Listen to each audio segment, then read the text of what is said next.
Thursday Thunder. Yes, it is. It is. That's good. Yeah, it's Thursday, the 9th of September. What a beautiful day. It is a beautiful day. Good day to have a birthday. It is. Happy birthday. Thank you. There we go. Get that out the way. Yep, fair enough. We can move on. So 30 years ago, I was given... No. Let's get right into it, yeah? It's actually a special birthday. Apparently it's a milestone. Okay. I'm alive. Yeah. But yeah, I feel no different. Should I feel different? Should I immediately start like gardening for herbs? I don't know. Yeah. Am I supposed to take out something? Well, we didn't make the deck the other week, so that's sort of a thing. Yeah, that's right. I don't know. Maybe I'll figure some new hobby out soon. Carpentry. I'll just make like this little. Don't they call it the dirty 30s? Dirty. Is that what they call it? Mm. I don't know. I think I'm pretty clean. Yeah. Yes. Anyway. Yes. What's new at the shop? Well. What do you got? Let's start off with. There's actually not that much in new products. We've got one new product. Yes. A few new ones to talk about that are coming in. So that is, you've got the new product. Got it here, yep. So Hydrid Nutrition Activate Shred. Activate Shred. Yep. Now, when you look at, this is just the new fat burner we're looking at. Yep. I've seen Pat from Spartan Saps like talk about it a lot. I've seen Ari post a fair few things about it now. Just a really good fat burning like formula. You know, as a base is acetyl L-carnitine. You've got cholecystolate, which helps with CAMP regulation, which is sort of like breaking down the fat cells a little bit, makes it easy to burn. You've got some dandelion extract for water retention and urea. You've got caffeine anhydrous and dicaffeine malate, so about 300 mg of caffeine per one scoop. Then you've got citrus aurantium, which is bitter orange or cinephrine, great for beta 1 and beta 2 agonists, so it helps with fat burning as well. GBB Go, which is the gamma. Yep, the lean GBB. Butyrate, which is a precursor to L-carnitine, which you all know increases your body's natural carnitine levels and forces you to sweat. Last but not least, we have Paradoxine, which is grains of paradise. This will give a little bit of a, would you say, spicy element? Like peppery. It's peppery, yeah. So it's like peppery in a way. I actually like that little grains of paradise aftertaste. You know, right. You get this spicy, peppery aftertaste. Yeah. Well, I'm, you know, to each their own, I guess. I don't like I feel a bit weird, like when they used to add capsaicin to everything. Yeah. Yeah, same sort of thing. Just helps increase metabolic rate. The only thing with grains of paradise is that it doesn't dissolve. No. So when you drink any of this sort of product, when you get to the bottom, you've got to start just sort of sloshing it around. Yeah, otherwise, you get a mouthful of it. Yeah, it's not really water soluble to the 100%. Yep. But yeah, so far, like, great little product. We'll try it soon, I guess. Yeah. It comes in two flavours, so grape and a strawberry lemonade. Yep. The good thing is it's 40 serves, so it's good value. It's 40 serves for $69.95. There you go. Yep. And that is again a one scoop serve. One scoop will give you 300 milligrams of caffeine, 600, etc., etc., etc. So Hydrid Nutrition Activate 8 Shred available now. All right, we've got Muscle Nation Custard restock, and there's two new flavours. Yep. So there's a double choc and a choc cherry. Yes. Now, what was actually, I didn't even realise that they didn't have like a straight chocolate. No. Yeah. It was just due to demand, they've been asked for a chocolate, so they've done a straight chocolate. So they call it a double chocolate. Now that one is choc cherry, so I imagine that would be like a cherry ripe chocolate. Yeah, so it also says here that it does contain coconut pieces, and in cherry ripe there's a little bit of coconut, yeah, just so a little bit of that texture. pretty well answer it. So it'll be that cherry ripe type flavour. And this is double choc with choc crunch pieces, so just chocolate, just rich chocolate, I reckon it is. So available now. We had a big restock. So they're in stock now. Good. New products coming with soon from Darkside. So Darkside make some pre-workout. Darkside Pre. We've got the fat burner, I believe, as well. No, not yet. Not yet. No. But they're coming out with some new products which we will be getting, which is Dark Mass, which is a test booster, and it contains terkesterone. Terkesterone, yes. It's an ecdysteroid from a plant. Yep. So sort of like laxagenin. So it does the same sort of does in the same sort of mechanism as laxagenin does. Yep. Yeah. Cool. Ultra Z, which is a sleep formula, and the Force, which is a nootropic. So once these products are in stock, we'll obviously talk about them in a little bit more in depth. Now, I did do a bit of like research on Ultra Z just a few seconds ago. Looked at the supplement label. I always love looking at new products we get in. And the first ingredient on Ultra Z, like a lot of sleep formulas, is obviously that GABA. Yep. Now, when I have GABA, I have very weird, vivid dreams. So for myself, and if you're susceptible to that, maybe it's something you might want to work yourself up to, but every single time I have GABA, I do have a great night's sleep, but I always wake up in the morning and go, that was weird.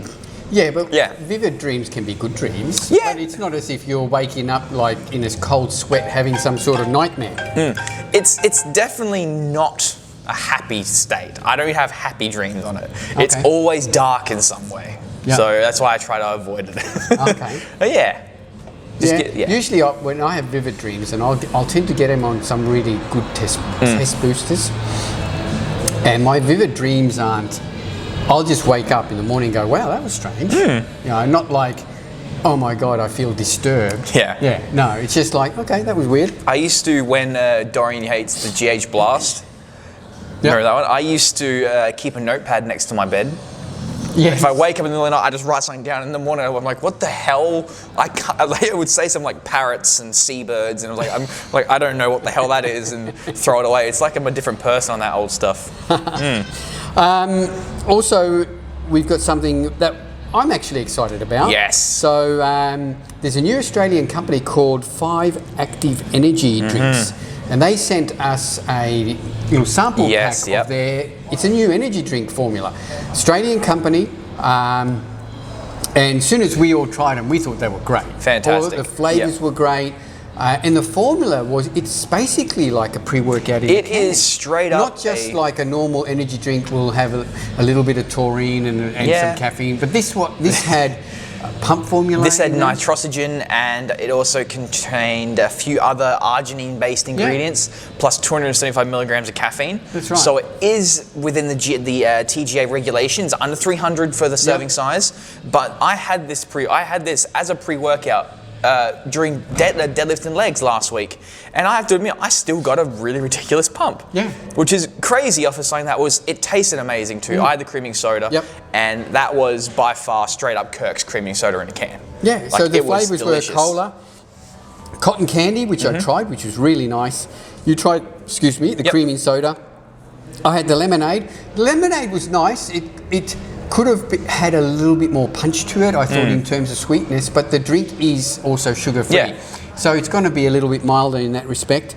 And the strawberry kiwi. Now, Ari's tried the strawberry kiwi and the cola, and he said they're fantastic. Yes, yeah. So we straight away placed an order, and that should be in early to mid next week. Very excited. So we got all 5 flavours coming in, and there is a mixed box that you can buy. Yep. So a box of 12 mixed flavours.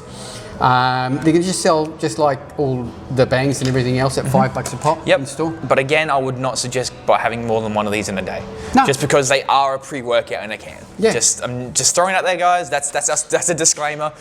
Try not to have more than one in a day. Yep. So they should be in stock. Hopefully midweek next week, the latest.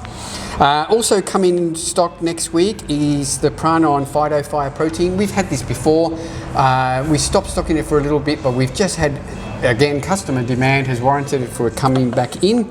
So it's just a Phyto Fire plant-based protein, and the Phyto Fire is then a little bit stimulant-based, fat-burning-based, sort of like the Max's shred system. Yeah, just plant-based. Yep, plant-based. 500 grams, 1.2 kilos, and 2.5 kilos should be in again early next week.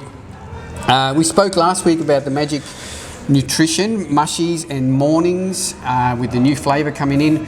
There has been a hold-up, so we haven't got it in yet. I've actually just sent Mike a message to ask him to let me know that when it is being dispatched. He did tell me yesterday that it's being dispatched today, but sometimes that doesn't happen. Metabolics metabolize. That should be in either tomorrow or Monday. Yes, so that's a restock. That's sold out so fast, our first shipment, and that should be in all 3 flavours: citrus bliss, paradise fruits, and watermelon. Hopefully tomorrow. If not, then Monday or Tuesday. Good. And Primabolics, again, Warfare Ripped, which is their pre-workout. It's sort of pre-workout with fat burn. It's straight up a half pre, half fat burner. It's got your citrulline, it's got beta-alanine, it's got carnitine, it's got caffeine, it's got, I believe, some teocrine in there as well.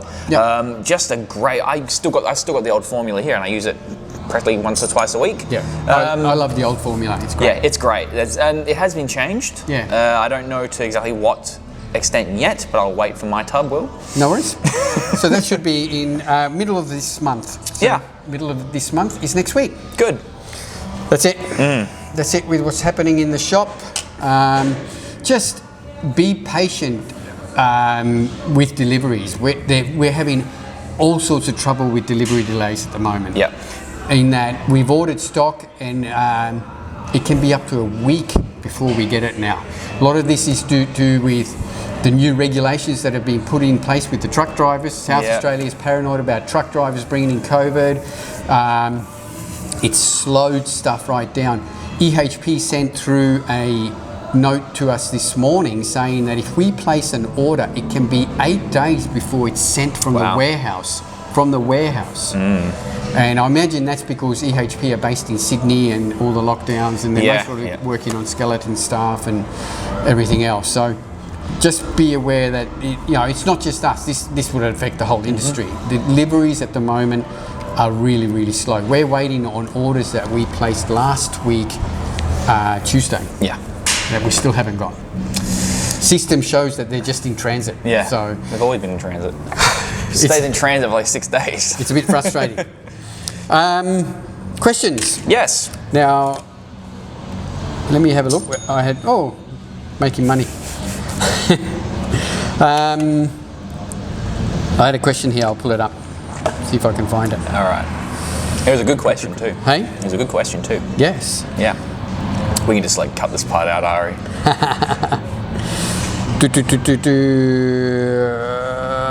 Here it is. All right. Okay. This is from Daniel. Daniel is an ICN competitor, bodybuilder. He's competed a few times. Shout out to Daniel. Yep. He's got a question for us both. He said, have you noticed any similarities in mindset or personality traits with the winners that have competed in your shows or have gone on to further success in bodybuilding? Yes, we've spoken about this a number of times. Yeah. Yeah, I think there is a massive difference between the elite level competitor and even the wannabe competitor, sort of. Every champion I know pretty well lives the sport. Yeah. They live it 7 days a week. They don't miss meals. They don't miss workouts. They don't party. And I think this applies to every sport if you want to get to the elite level. And I mean, you live that lifestyle pretty much. I suppose so, yeah. Yeah, yeah, well, you do, and you can see the difference in your physique to the normal gym goer. And really, if you want to get better and you want to move to the elite level in any sport, that's what you're going to have to do. Yeah. I mean, at the end of the day, it is a competition. Yeah. And that's what I base my entire mindset on is, if I'm entering a competition, I want to win and I want to do my best to win. So I'm going to leave every rock, turned up, see if I can find any little minute difference that I can. Waking up early, going to the shop before work, getting food, just so I don't miss out on getting my calories in. That's right. It's just one of those things. And training, I mean, at this, like for instance, the last 3 weeks of comp coming up now. We're 3 weeks out this Sunday. Yeah. This is where it starts getting hard. Yeah. This is when people, you separate yourself from, do I really want to do this, to, oh well, I'm gonna keep doing this until I become the best. And it's good. It's fun. It's fun to see. And I enjoy the challenge. That's what I love about. I've got a very my mind is if I want to challenge myself, I'm gonna go as hard as I can. And to prove I'm one of the better competitors, I will try competing against some of the best. That's right. And that's what I always want to do. So. The mindset difference is you love training, you love the process, you love being in pain, albeit a little bit weirdly. I mean, you complain about it, but damn, it's fun. And above all, you're consistent. That's right. You have to be consistent. And you have to be consistent. That's most probably above all the most important word to apply to this is consistency in sleep, in nutrition, and in your training. And I accepted that myself when I used to compete. I accepted that I wouldn't get to that next level because I didn't want to do it. And at the beginning of when I started bodybuilding, I couldn't do it. I had a very physical job. I had 2 young children. And I couldn't commit that. So bodybuilding and competing to me was still way below the elite level. You know, people like yourself, Joel Remintis, Ben Wortley, Scott Nelson here. They've moved into that elite level, and that's where bodybuilding is number one over everything. Yeah. You know? I mean, I wouldn't. You have to find that balance, though. You know, you still got to find that balance, but you know they will do everything possible to maintain that consistency. Yeah, and it's also about you have to better yourself. As well. Like if you get feedback after a competition, you can't get sour at the feedback. No. You can't feel like you're getting personally attacked. You have to take it on the chin and go, right, okay, I know where my weaknesses are. My goal now is to make that a strength. Like I was talking to one of the guys this morning that I actually competed in the nationals with. He's on Instagram as the bodybuilding dietitians. Like great guy, really, really intelligent. And he's just said, put up a photo of him like shredded. And it's like, oh, I need to add about 5 kilos to my chest. And I'm like, cool, I'll take some for my arms and for my shoulders. And he's like, oh, we'll get it for your back and everything. Sort of. So it's just more of a thing of like, you have to know where your weaknesses is so you can overcome that.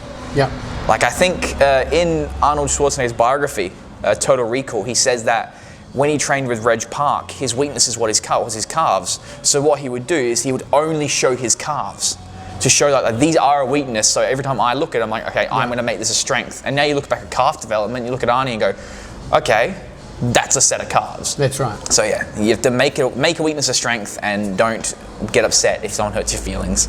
Exactly. Right. It's. I think it's a hard thing to explain to people, but it's that, you know, these elite athletes train at a totally different level. You know, I've experienced it, I've seen it, and most people in the gym don't train at that level.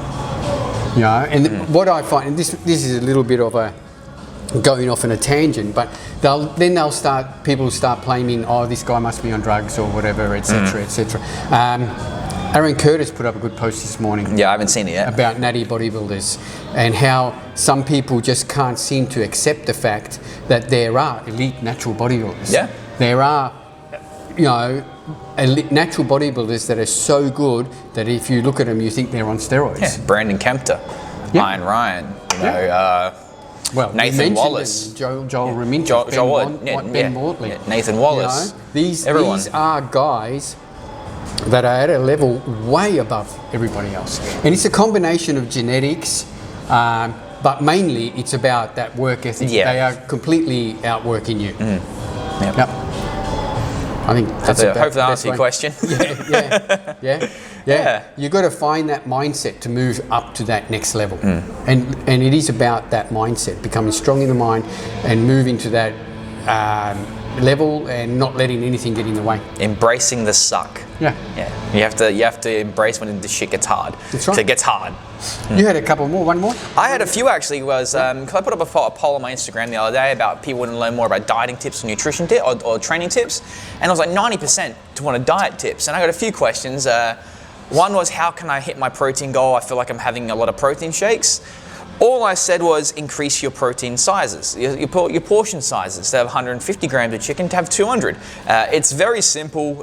Even adding, if you want more carbohydrates, beans and legumes, they're very high in protein as well. You don't have to have protein, a shake 3 or 4 times a day. And I wouldn't even recommend it. Now, see, that question can be related to the previous one. It's about you making the effort to get the protein in. People turn around to me all the time and say, I haven't got time to eat. Yes, you do. You've got time to eat. You've got time to eat. You know, if you have to get up earlier. Stay up later to get another meal in. You've got time to eat. You've just got to make that time and effort. What I find is people who are like, they can only eat like early in the morning is make your first meal huge.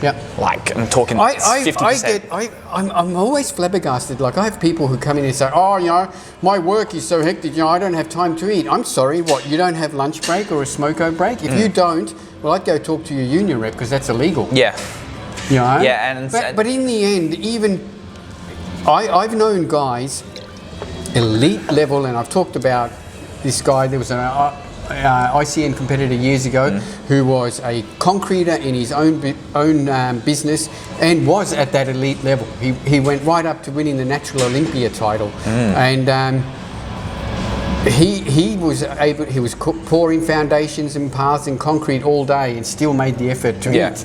And he goes, if you have to eat while you're doing something with one hand and eating, well, that's what you've got to do. You're going to find that time, which there always is. That's right. So maybe, and also find food you like. If you're force feeding yourself food you do not like, you can have a lot of trouble hitting every single macro goal that I've been set for you, Harley. And the problem is, another thing is, your protein does not have to be overly high. Like at the moment, I'm sitting on 225 grams of protein per day. I think that's the other thing. Yeah, that's a good point you put. I think people think they have to eat 350, 400 grams of protein a day. No. Now, unless you're 120 kilograms, IFBB pro bodybuilder, no, you don't. No, you're still pushing 280, maybe 300, maybe. The only time 300 is even a lot, you know, and most people can get away with a lot less protein than they think. So there's that. Another question was actually from Cliff. So that was funny. He's like having leftover calories at the end of the day. I don't see. This was a very broad question. Yeah, it was a very I guess finding stuff to fit into those calories. I believe in the 5% rule. You either go 5% over or 5% under. There's no need to be 100% on every single day, as long as you're getting an average for the entire week. Like my average per week is around 4,200 calories, and I have high and low days, and I track everything. Which leads into my next question is, I think Anthony Parlia, got him on Instagram, so thanks Anthony. He says, tracking food when you're going out or if you're forgetting to track meals. Everyone forgets. You know, that's a human occurrence. You're gonna miss something sooner or later. But if you're going out, like say the night of, I like to start at the end of the day and work my way back. So if I know if I'm going out to a restaurant, I will research the restaurant the night before and then preload those calories or my guesstimation of the calories into for the next day. So I already know I can eat this much. Can I just stop you there? Yes. This goes back to the first question. Yeah. How do the mindset of an elite athlete? And there you go. And that is the effort that you at your level make. Yeah, you have to. I couldn't be bothered. Yeah. And that's true. And that's why I never got to an elite level. But that's the difference. So continue. Yeah. So it's more about just starting at the end of the day and work your way back. If you know you're going out, if you know you've got like a home cooked meal that night. And let's say you get the meat out in the middle in the morning of. You go, okay, I know I'm going to have X amount. I want to write it down, log it in, and you're already done. You know, you don't have to think about that. All you know is, I've got to eat this much before I go home, and can fill out the rest of my calories with that dinner. And you might have 100 calories left over at the end of the day. Screw it, have half an apple. You know, I love fruit. I have like 2 apples a day. Yeah. So that's like 45 grams of carbs there. Yeah. So that's that. Lee Freeman, you asked. Not having condiments. Eat your condiments. Why wouldn't you have condiments? Yeah, just you don't if you're in off season, don't even have to track it. Just make it nice. If you're in prep, track it. I know it sounds redundant, but if you're having 5 grams, of let's say honey mustard, every single meal, that's 6 meals, that's 30 grams times that by 7 days, that's what? 21 grams, and there's probably like 18 grams of sugar. That's still an extra 70 calories that you haven't accounted for if you weren't. And you're on prep, every calorie counts. Just factor it in. Yep. I find marinades are amazing. Obviously, it's not marinate everything. You just have that, because I like eating. I like eating my food. Yep. So that makes it easier. And I think I had one more. I think. Ari, you know what to do. No, that's all of them. Okay. That's all the questions I had. Cool. Thanks everyone for sending those in. Yes. Keep an eye on our story, Australian Muscle, and on Adrian's. He always puts up question and answers a couple of times a week. So we'll take some of the best questions and we'll always answer them here on Thursday Thunder. That's it. Yep. You're welcome. Thanks, Siri. Thanks, Siri. Thanks everyone for tuning in. As per normal, this episode is brought to you by Australian Muscle and Australian Muscle the Gym and Australian Muscle Online. With free Australia-wide delivery. Still got free Australia-wide delivery. Thanks guys for tuning in, and we'll catch you next week. Bye-bye.